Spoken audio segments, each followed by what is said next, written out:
Trauma de mano. Epidemiología. Son las lesiones más frecuentes que se atienden en los centros de trauma.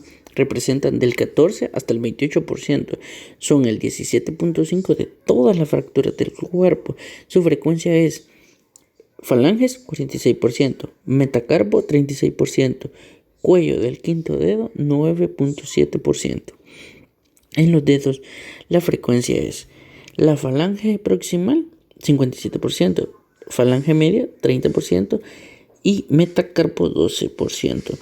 El 98% son fracturas individuales. El 1.4% son fracturas múltiples. Son más frecuentes en hombres. Historia clínica. Mecanismo del trauma. Fue trauma directo, trauma por aplastamiento, por desglobing, trauma penetrante, por arma blanca, por arma de fuego o por arma corto contundente. Accidentes laborales, accidentes deportivos. Anatomía superficial. Tenemos que la mano tiene una superficie palmar y una superficie dorsal. En la superficie palmar tenemos la región tenar y la región hipotenar. La región tenar está del lado radial y la hipotenar del lado cubital. Tenemos los surcos dígito proximal, surco dígito medio y surco dígito distal. Falange proximal, media y distal. Y tenemos las dos cisuras. Lesiones de mano, mano dominante, ocupación, antecedentes médicos relevantes, tiempo de evolución y lesión vascular asociada. El examen físico, hay que retirar la férula, el vendaje o torniquete. Inspección, la posición de los dedos, lugar de la lesión, exposición de tejidos, alteración de la anatomía, comparar ambas manos, lesiones por aplastamiento o desglobing. Examen físico, palpación, sensibilidad, movilidad distal proximal, pretenatural, valoración del aparato tendinoso flexor y extensor. Sensibilidad. En el dorso de la mano, tenemos que la mitad es por el nervio cubital, la mitad por el nervio radial y el dorso de la falange media y distal del segundo y tercer dedo y la mitad del cuarto dedo está dado por el nervio mediano. En la región palmar, el nervio cubital produce la inervación de la mitad del cuarto dedo, todo el quinto dedo. El nervio mediano produce la sensibilidad de la mitad del cuarto dedo, tercer dedo, segundo dedo y primer dedo, a excepción de una pequeña área de la región tenar que es dada por el nervio radial. Tenemos la anatomía de la mano, de la visión palmar. Tenemos la irrigación irrigada tanto por la arteria radial como la arteria ulnar. A la par de la arteria ulnar se dirige el nervio ulnar. Tenemos la irrigación de los dedos por las arterias digitales. El arco superficial palmar de arterial. La motricidad. El nervio mediano inerva el músculo pronado redondo, flexor radial del carpo, palmar largo, flexor común superficial, flexor largo y corto del pulgar, flexor común profundo del primero, segundo y tercer dedo, el abductor corto del pulgar, el oponente del pulgar y el primer y segundo lumbrical. La mano de predicador. Esta es por una lesión del nervio ulnar. La motricidad ulnar. El nervio ulnar es el encargado del flexor cubital del carpo, flexor común profundo del cuarto y quinto dedo, tercer y cuarto lumbricales, interóseos, el aductor del pulgar, el flexor corto del pulgar. Signo de Fourmet, mano en garra. Este dado por el daño en el nervio ulnar. Motricidad, nervio radial. Nervio radial, extensor radial largo del carpo, extensor radial corto del carpo, extensor ulnar del carpo, extensor común de los dedos, extensor del segundo al quinto dedo, abductor largo del pulgar, extensor corto del pulgar. Lo que da el daño del nervio radial es la mano caída. Lesiones tendinosas flexores. Tenemos la zona 1, prácticamente la zona de las falanges distales. La zona 2 es entre la falange media y el metacarpo. La zona 3 en la parte proximal del carpo. La zona 4 es la zona distal del carpo, y la zona 5 es donde se encuentra el anillo. Tenemos que el flexor distal de los dedos se inserta en la falange distal y el flexor superficial se inserta en la falange media de los dedos. Lesiones tendinosas de los flexores. El flexor profundo, el flexor superficial son de peor pronóstico, el más resultado, la zona 3 y las adherencias. Condiciones necesarias: equipo adecuado, cirujano de mano, anestesia general, torniquete neumático, herida limpia. A nivel de la muñeca, hasta el pliegue palmar distal, reparar ambos tendones. El túnel del carpo, solo los profundos. El tendón profundo distal hay que reparar término terminal, tenodesis, artrodesis. La zona 3, diferir la sutura usando un injerto. Heridas en el dorso, no sufren gran retracción, excepción del pulgar.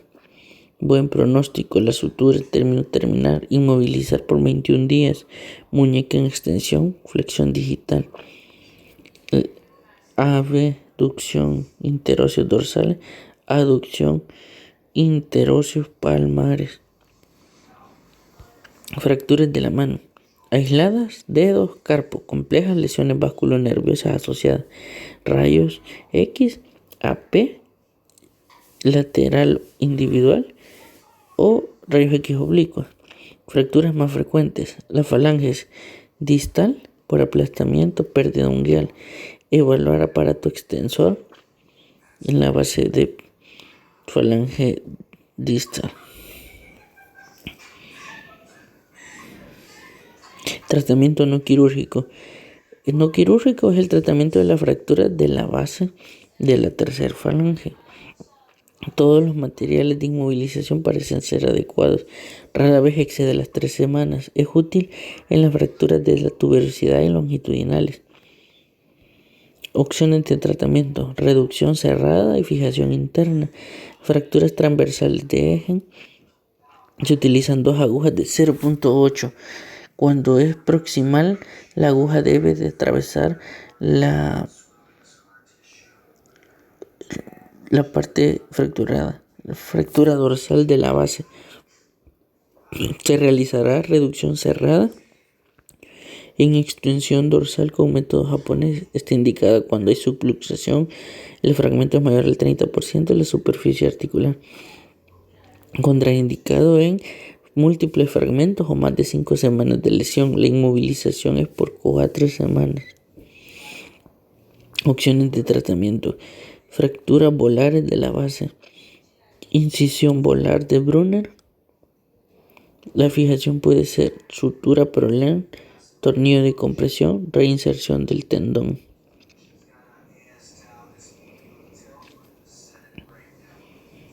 Luxación se caracteriza por una presentación tardía se consideran crónicas después de 3 semanas. Son raras sin ruptura tendinosa. La mayoría son de dirección dorsal.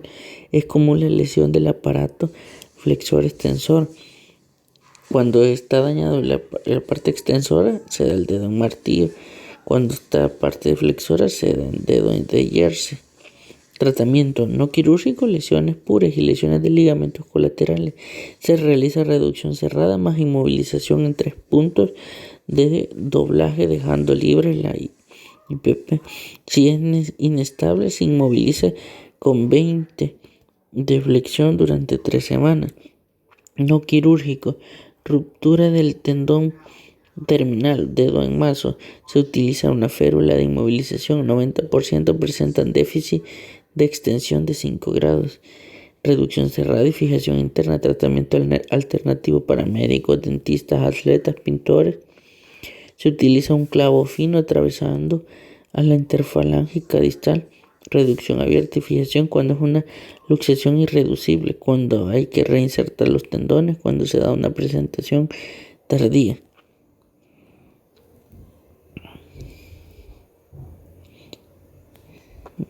Fractura de la segunda falange requieren una estrategia distinta. Se asocian con subluxación del fragmento en el plano sagital. Está relacionada con la deformidad en ojal. Las más peligrosas son las episio-metafisiarias. El diagnóstico exacto amerita rayos X individuales y una proyección lateral centrada en la IPP. La IPP está determinada por sus ligamentos, que son ligamento colateral propio, ligamento colateral accesorio, lámina volar, lámina dorsal. En su base se insertan los tendones extensor y flexor de los dedos. Las fracturas son muy inestables. No quirúrgico, fracturas volares de la base. Se tratan con una férula en extensión si afectan menos del 40% de la superficie articular.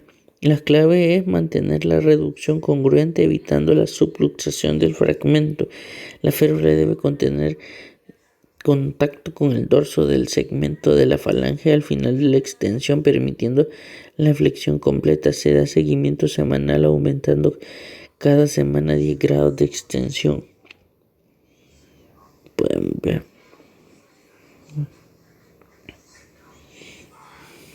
Fracturas de la base de la segunda falange. Fractura epifisio-metafisiaria es la lesión más devastadora. Puede haber pérdida ósea. Son lesiones refractarias a la fijación interna. La única forma de tratamiento es la tracción dinámica. Existen múltiples métodos que dan diferentes rangos de movimiento. Tracción dinámica.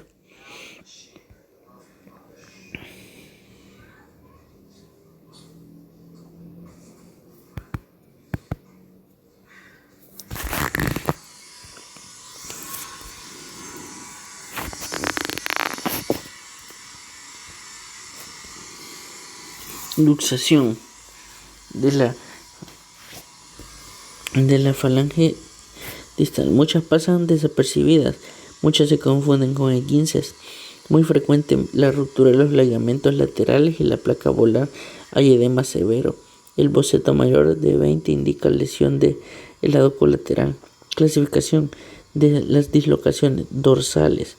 Volar pura con ruptura interóseo ventral central, subluxación rotatoria, lesiones por hiperextensión.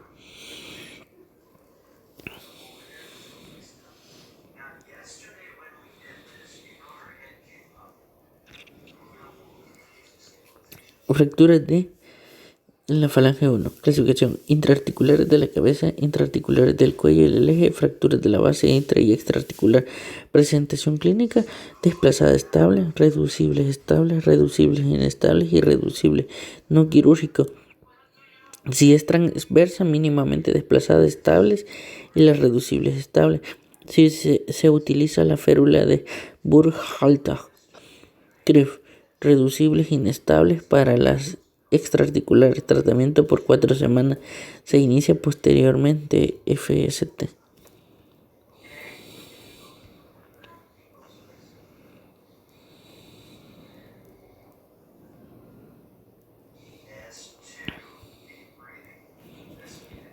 Fracturas metacarpo.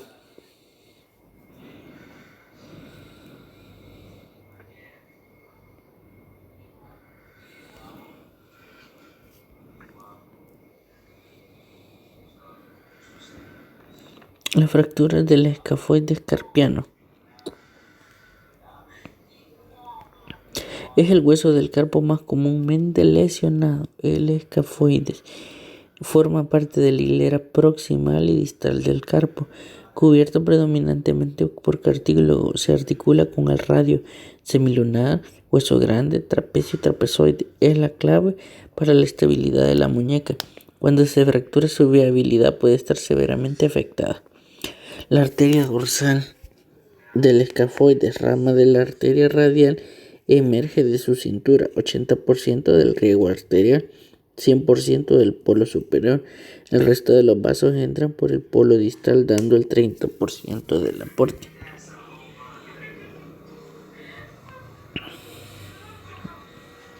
Cuadro clínico: trauma con la mano en hiperextensión, dolor en tabaquera anatómica, dolor e inflamación del radio.